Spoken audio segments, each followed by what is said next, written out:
উপায় কয়টা? আলহামদুলিল্লাহ, মজবুত শ্রোতা। এই কথাগুলি শুনে আমল করার নিয়তে আমরা বাড়ি চলে যাবো ইনশাআল্লাহ। এইটা একটু সরাই দাও তো, এই মুরব্বীদের মুখ দেখতে পাচ্ছেন, এই সরাই দাও, এটা সরাই দাও, তাড়াতাড়ি সরাবেন। আল্লাহ রাব্বুল আলামিন বক্স থেকে এইটা খালি সরাই দেন, এটা সরাই দেন। আল্লাহ রাব্বুল আলামিনের কাছে আমরা ফরিয়াদ করি, রব্বুল আলামিন এর উপরে যেন আমাদেরকে আমল করার তৌফিক দান করেন। দূর থেকে আমার মা বোনেরা যারা শুনছেন, টিভি দেখতে দেখতে, মোবাইল দেখতে দেখতে এইগুলা বাদ দেন, জানলাটা খুলে দেন, যে জানলার কাছে একটু বসেন, একটু চেয়ারে সোজা হয়ে বসেন। জান্নাতে আমরা একাই যাব না, আমাদের ফ্যামিলি সহ জান্নাতে না গেলে ওই জান্নাতে যে আমাদের মজা লাগবে না, ঠিক না? মা বোন সন্তান সকলে জান্নাতে যেতে চায়, বলেন আল্লাহুম্মা আমিন। তাহলে আমরা চলেন এখন তাহলে এই 5টা উপায় জানবো। প্রশ্ন আসছে অনেকগুলা, প্রশ্ন উত্তর দিয়ে আমরা দোয়া মুনাজাত করে বাড়িতে চলে যাব ইনশাআল্লাহ। পিছনে তাকায় দেখেন আর ফাঁকা নাই, দেখেন আর ফাঁকা নাই, ময়দান ভরে গেছে আলহামদুলিল্লাহ।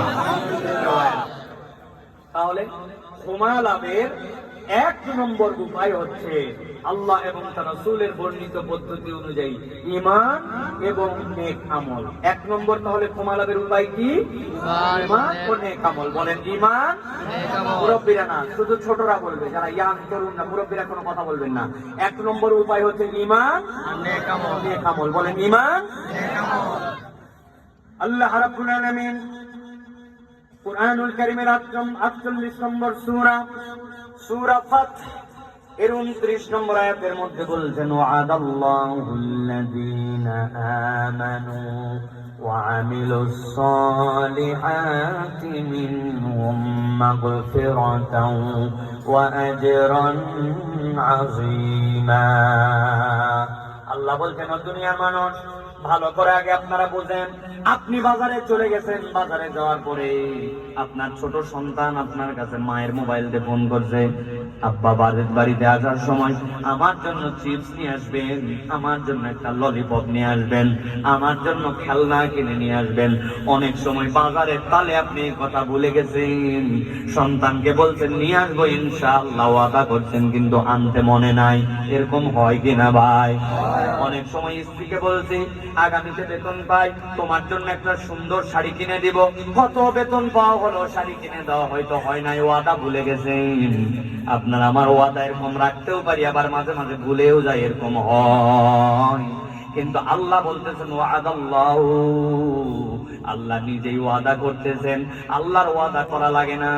ইন্নাকা লা তুখলিফুল মিআদ, আল্লাহ বলতেছেন তিনি ওয়াদার ব্যতিক্রম করেন না। ফাআলুল লিমা ইউরিদ, যা ইচ্ছা তিনি তাই করতে পারেন।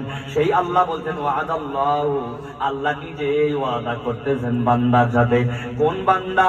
আল্লাযীনা আমানু, তোমাদের মধ্যে যারা ঈমান আনবে, ওয়া আমিলুস সালিহাত, ঈমান আনার পরে বসে থাকে না, বান্দা নেক কাজ করে, আল্লাহ বলছেন মিনহুম মাগফিরাতাও ওয়া আজরান আযীমা, আমার ওই বান্দাগুলার ঈমান আর নেক কাজের কারণে আমি আল্লাহ অটোমেটিক তার গুনাহ খাতা maaf করে দেই।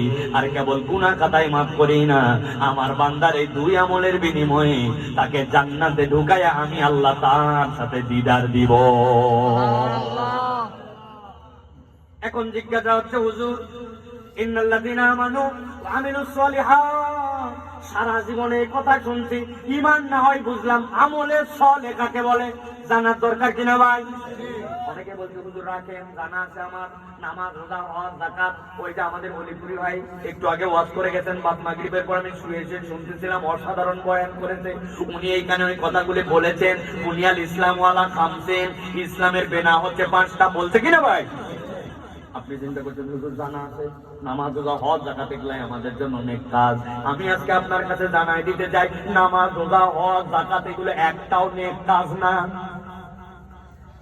বলবে হুজুর সারা জীবন শুনলাম কে, আর আপনি বলতেছেন নামাজ, রোজা, হজ, যাকাত নেক কাজ না? তো নেক কাজ আবার কোনটা? কথার ভুল বুঝেন না, কথাটা আগে ঠান্ডা মাথায় বোঝেন। আপনার ছেলে আপনার কাছে এসে বলছে যে আব্বা আমি ক্লাস 6 এ উঠে গেছি 5 থেকে। আপনি জিজ্ঞাসা করছেন কত মার্ক পাইছিস রে বাংলায়? বলছে 33, ইংরেজিতে 33, গণিতে 33। বলেন তো ভাই, 33 পাইয়া উনি কোন রকম ভাবে ক্লাস 5 এর থেকে 6 এ উঠছে। 33 মার্ক তো হেভি ভালো মার্ক, কথা বললেন না? এক লোক এসে বলতে যে হুজুর আপনি একটু মিষ্টি খান।